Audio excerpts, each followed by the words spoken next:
सुन लो जितने लोग आस्था पर कथा सुन रहे हैं, जितने फेसबुक के ऊपर सुन रहे हैं, और जितने लोग हरिहर मिलन का दिन, वैकुंठ चतुर्दशी का दिन,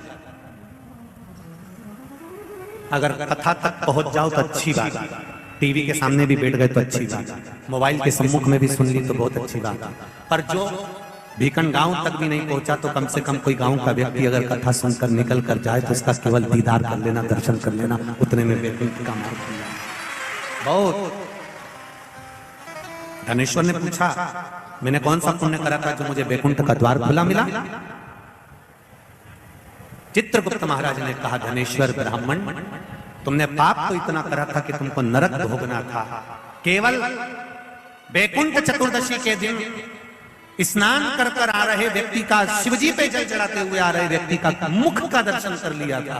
इसलिए वैकुंठ चतुर्दशी हरिहर मिलन का दिन है। वैकुंठ चतुर्दशी के दिन भगवान विष्णु और भगवान शंकर, इन दोनों का गुणगान होना चाहिए, दोनों का भजन होना चाहिए, दोनों का मंत्र जाप करना चाहिए, दोनों का।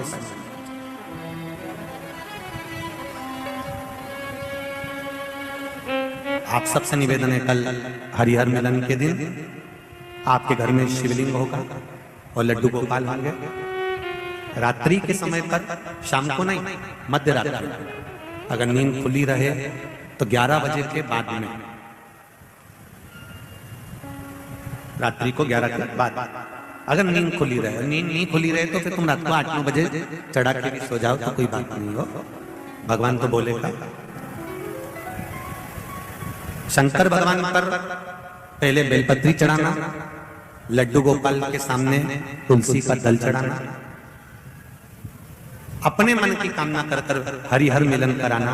थोड़ी देर तक या तो सवेरे के समय ही चढ़ा दो, दिन भर चढ़े रहने दो, रात्रि के समय पर जब फ्री हो जाओ तब घी का दिया लगाकर बेलपत्री उठाना, वो उठाकर भगवान शालिग्राम जी पर या लड्डू गोपाल पर या मेरे कृष्ण पर या नारायण पर या भगवान विष्णु पर, जो भी तुम्हारी मूर्ति हो लड्डू गोपाल की आदि की, उन पे चढ़ा देना और भगवान की तुलसी उठाकर अपनी कामना कर कर मेरे देवाधिदेव महादेव के शिवलिंग पर चढ़ा देना।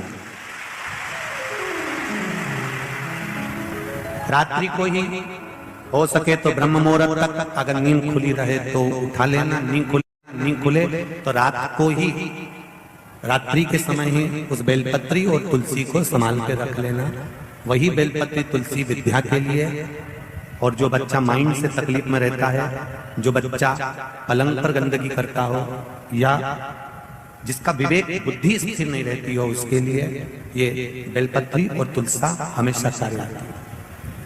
कल वही वैकुंठ चतुर्दशी, उसका दर्शन आप भाव से, आनंद से अपने अपने घरों में करें, भक्ति के साथ, आनंद के साथ।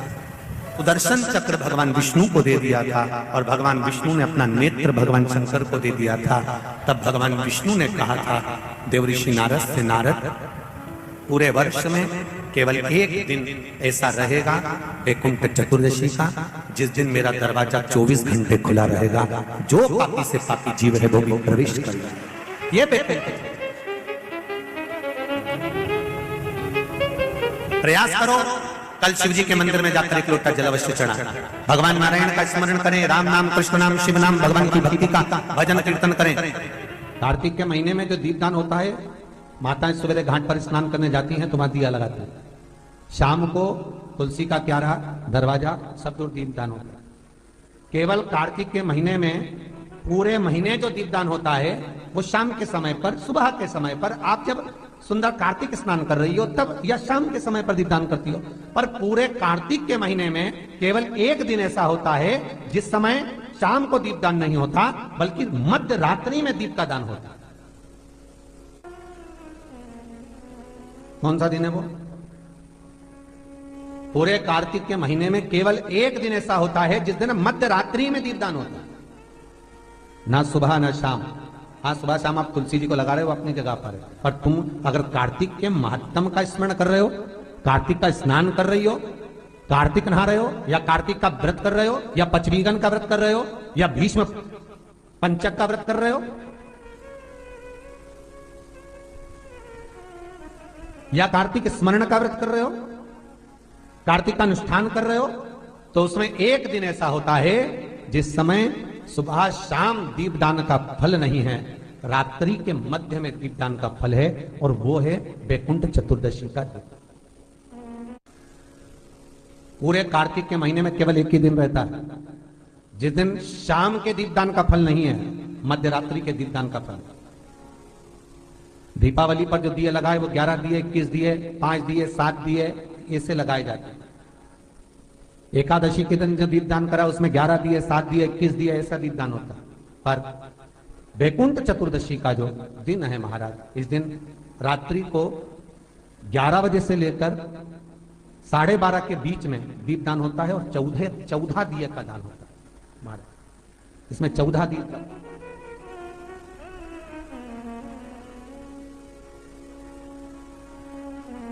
14 दीपों का दान है। निवेदन है आप सबसे कि प्रयास करना कि घर के बाहर आप एक दीप, जहां पर आपका जलाशय है, पानी का स्थान है, वहां रख दें, और एक दीप तुलसी के क्यारे के पास रखें, बाकी के दीप आप घर के बाहर लगा दें। 14 दीप। नारायण भगवान शंकर से मिलने के लिए काशी गए थे। काशी कैसे आए? तो भगवान विष्णु बोले काशी आने का कारण केवल इतना है कि वैकुंठ में मन नहीं लग रहा, तो सोचा मेरे भोलेनाथ जी से मिल आऊं। देवऋषि नारद बोले मिलने भी ऐसे से आए जो कभी गिने चुने दिन तो आंख खोले। शंकर भगवान नेत्र खोलते ही नहीं है, वो तो नेत्र बंद करके बैठे थे। आप मिलने भी आए तो उनसे मिलने आए जो कभी नेत्र ही नहीं खोलते। मां जगतजननी जगदम्बा कह कहकर परेशान हो जाती, तभी भी तो नेत्र ना खोलते, और आप उनसे मिलने के लिए आए, वो भी काशी में। वो भगवान विष्णु बोले देखो, पहुंच गए भगवान विष्णु मणिकर्णिका घाट। आज भी मणिकर्णिका के घाट पर भगवान नारायण का मंदिर है। भगवान विष्णु मणिकर्णिका घाट पहुंच गए, और मणिकर्णिका पर जाकर भगवान विष्णु ने एक कंकर उठाया, उसको घाट पर रखा, और भगवान विष्णु उसकी आराधना में लीन हो गए। वैकुंठ चतुर्दशी का दिन भगवान विष्णु इतनी आराधना में लीन हुए, इतने लीन हो गए कि कब दिन निकल गया, कब शाम हो गई, बस केवल कंकर को देखते रहे और गंगा का जल छोड़ते रहे। सुबह कब गई, शाम कब गई, मालूम नहीं पड़ा। मध्य रात्रि आ गई, तब भगवान विष्णु को लगा पूजन तो कर रहा हूं, स्मरण कर रहा हूं, पर दीप नहीं लगाया। तब भगवान नारायण ने लक्ष्मी से कहा तुम दीप लेकर आओ।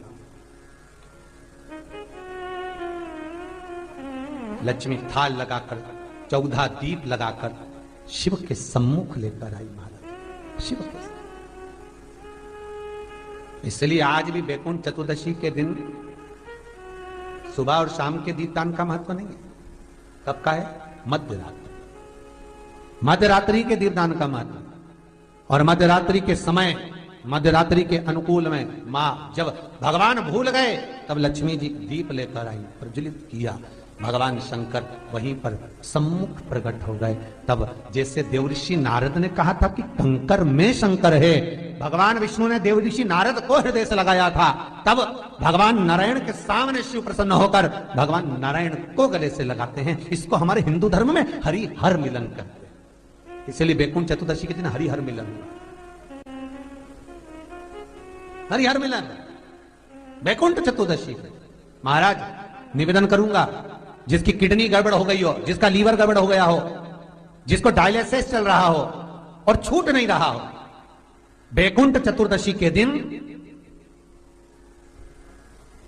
नदी के घाट पर, नदी, तालाब, सरोवर, कुआं, बावड़ी जो हो, उसके तट पर 14 दीप लगाकर, पीपल के पत्ते पर शहद डालकर, और उसमें एक काली मिर्ची शंकर जी का नाम डालकर बोलकर उसमें चढ़ा दें।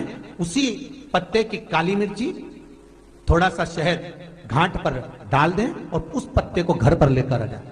जिसको डॉक्टर ने कह दिया डायलिसिस होगा, किडनी लीवर गड़बड़ हो रहे हैं, वैकुंठ चतुर्दशी के दिन रात्रि को 14 दीप लगाकर जब घाट से आए, जिस व्यक्ति को रोग है, बीमारी है, उसको वो पत्ते समेत चटा दें घर, और फिर जाकर आप 8 दिन 10 दिन बाद जांच करवाओ, आपको उसका फल प्राप्त हो जाए। और विश्वास रखकर, क्योंकि हरि और हर मिलन कोई साधारण नहीं है। वैकुंठ चतुर्दशी कार्तिक के महीने की जो बैकुंठ चतुर्दशी है उसका जो फल है, कोई कितना भी विद्या कर दिया, कोई कितना भी टोना कर दिया हो, कोई कितना भी किसी भी रूप में तांत्रिकता का भाव कर दिया हो, तो सीधे कहा लौंग और काली मिर्ची रखकर, बमूल के या गुलाब के कांटे रखकर उसको उतार कर उसकी धुनी लेने पर भी बैकुंठ चतुर्दशी के दिन तंत्र विद्या, अघोर विद्या कितनी भी कड़ी हो वो नष्ट हो जाए, वो समाप्त, सुख समाहित। जिस व्यक्ति की बीमारियां समाप्त नहीं हो रही हो, लगातार बीमारियां घेरे हुए हैं और बीमारियां चल रही हो, बहुत बीमारियां चल, एक बीमारी से निपटे दूसरी लग गई, दूसरी बीमारी से निपटे तीसरी लग गई, तीसरी से निपटे चौथी लग गई। महाराज बैकुंठ चतुर्दशी के दिन जब भगवान नारायण मणिकर्णिका के घाट पर पहुंचते हैं, तंत्र विद्या, देव विद्या, अघोर विद्या, रतन विद्या, सारी विद्याओं का स्मरण बैकुंठ चतुर्दशी के दिन अच्छी अच्छी विद्या सब नारायण और शिव का स्मरण करती है। हमारी भगवान विष्णु और भगवान शंकर का स्मरण, अच्छी अच्छी विद्या। तो शास्त्र कहता है जिसको बहुत रोग हो, एक रोग मिटा दूसरा चालू, दूसरा रोग मिटा तीसरा चालू, तीसरा रोग मिटा चौथा चालू, चौथा रोग मिटा पांचवा चालू, बहुत रोग से ग्रस्त है, कुछ ना करिए, एक काम करिए, 7 काली मिर्ची लो, 5 लौंग लो और 5 बमूल के कांटे, बमूल के वृक्ष के जो कांटे होते हैं, अगर बमूल के वृक्ष के कांटे ना मिले तो गुलाब के कांटे ले लो, कांटे लेकर उसको एक लाल पोटली में, एक लाल कपड़े में, छोटे से टुकड़े में उसको बांधकर, जो व्यक्ति बीमार है उसके ऊपर से हरि और हर का, भगवान शंकर का मूल मंत्र का स्मरण कर, अगर कोई मंत्र ना हो तो श्री शिवाय नमस्तुभ्यम और ओम नमो भगवते वासुदेवाय इसका स्मरण कर आप 21 बार उतार कर उसी व्यक्ति के सामने बाहर, घर के बाहर उस पोटली को जला दीजिए। उसकी धुआं उस जीव को लगने से जो निरंतर बीमार पड़ रहा है, निरंतर बीमारियां धीरे धीरे छूटने लगेगी। 14 दीप, क्योंकि बैकुंठ चतुर्दशी के दिन, हरिहर मिलन के दिन सुबह और शाम को जो दीप दान करा उसका प्रमाण भले ना है, परंतु रात्रि को जो दीप दान का प्रमाण है वह जीवन का सुख देगा। बैकुंठ चतुर्दशी का ये उपाय अवश्य करिए। जिसको श्वास से जुड़ी हुई प्रॉब्लम रहती है, दमे से जुड़ी हुई प्रॉब्लम रहती है, श्वास की बीमारी रहती है, या महाराज दिन रात खांसी चल रही हो, श्वास से जुड़ी हुई परेशानी चल रही हो, उसके लिए निवेदन है 7 लौंग पीपल के पत्ते पर रख लीजिए और घर के बाहर 5 दिए घी के लगा दीजिए। जिस व्यक्ति को श्वास ज्यादा चलती हो, खांसी ज्यादा चल रही हो, दमा भरा रहा हो, उसके लिए बैकुंठ चतुर्दशी का ये उपाय अवश्य करिए। 5 लौंग या 7 लौंग या 11 लौंग या 21 लौंग, जितनी आप निरंतर एक एक लौंग कर खाना है, जितने दिन आप खा सकते, पीपल के पत्ते पर रख दें। और बैकुंठ चतुर्दशी का जो मूल मंत्र है उस मंत्र को आप लिख लीजिए, उस मंत्र का स्मरण करिएगा। ओम हीम, हा उस पे ई की मात्रा, अम की बिंदी, हीम।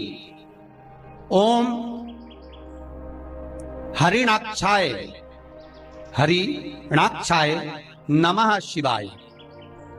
एक बार सब हमारे साथ में बोलें, ओम हीम ओम हरिणाक्षाय नमः शिवाय। बस इस मूल मंत्र जो स्कंद पुराण में बैकुंठ चतुर्दशी का मूल मंत्र कहा गया है, इस मंत्र का 21 बार स्मरण कर कर लौंग को उठा लें और उस लौंग को वापिस लेकर आ जाएं। एक एक लौंग कर कर सुबह या शाम में कभी भी खाना प्रारंभ कर दे, धीरे धीरे दमे की बीमारी में, खांसी में, श्वास में आराम मिलना प्रारंभ हो जाता है। पर इस मंत्र को बैकुंठ चतुर्दशी के दिन रात्रि को जब आप 11 बजे से लेकर 12:30 के बीच में, जब पीपल के पत्ते के ऊपर जब आप लौंग रखें, पीपल के पत्ते के ऊपर जब आप लौंग रखें, उस समय पर इस मंत्र का 21 बार स्मरण होना जरूरी है। महाराज इस मंत्र को जब, और यह मंत्र कोई साधारण नहीं है, फिर निवेदन करेंगे, यह मंत्र जीवन का सुख देने वाला है। जो मंत्र आपको बैकुंठ चतुर्दशी के दिन स्मरण करना है, उस मंत्र को एक बार फिर हमारे साथ में बोले, ओम ह्रीं ओम हरिणाक्षाय नमः शिवाय। ओम ह्रीं ओम हरिणाक्षाय नमः शिवाय। इस मंत्र का स्मरण जीवन का सुख देगा। जिनको ज्यादा रोग हो, बीमारी हो, तकलीफ हो, कोई व्यक्ति वेंटिलेटर पर पड़ा हुआ है, ऑक्सीजन लग रही है, उसके लिए भी 1 लोटा पानी, उसमें दूध मिलाकर 5 बेलपत्र रखकर आप वैकुंठ चतुर्दशी के दिन उसके नाम का पानी आप हरि और हर को समर्पित कर सकते हैं। अगर मंदिर बंद मिले तो पीपल के पेड़ के नीचे आप चढ़ा सकते हैं। उससे 3 या 4 दिन में आराम लगना प्रारंभ हो जाएगा। पर मंत्र का स्मरण यही करें, ओम ह्रीं ओम हरिणाक्षाय नमः शिवाय। इस मंत्र को जपें जो स्कंद पुराण का मूल मंत्र कहा गया। उसका स्मरण करेंगे रोग बीमारी आदि को मिटाने के लिए। मैं उनके लिए भी कहूंगा जिनकी नौकरी नहीं लग रही, सर्विस नहीं लग रही, बहुत तकलीफ में, बहुत कष्ट और खूब हाथ पैर पटक रही है, कहीं नौकरी लगी नहीं रही है, लॉकडाउन हुआ जब से घर में ही बैठे हो, महाराज उनके लिए भी है। महाराज एक कमलगट्टा हाथ में रखिए, किसी जलाशय के पास में, अगर जलाशय दूर हो, नदी, तालाब, बावड़ी, कुआं ये सब दूर हो तो घर में ही एक तांबे के कलश में पानी भर लीजिए और कलश के पास में एक कमलगट्टा जो हाथ में रखा है उसको जल पात्र के पास में रखकर 7 दिए घी के लगाएं, 1 दिया चौमुखी सरसों के तेल का लगाएं। महाराज उसको रख लें और कमलगट्टा पास में रखकर जो मंत्र अभी आपको बताया, ओम ह्रीं ओम हरिणाक्षाय नमः शिवाय, इस मंत्र का जप करें 1 माला और अपनी कामना कर कर वो कमलगट्टा अपने साथ में रख लें। जब किसी एग्जाम को देने के लिए जाएं, जब किसी इंटरव्यू को देने के लिए जाएं, वो कमलगट्टा आपके साथ लेकर जाएं, आपको सफलता प्राप्त होगी। जब फॉर्म भरें तो उसको अवश्य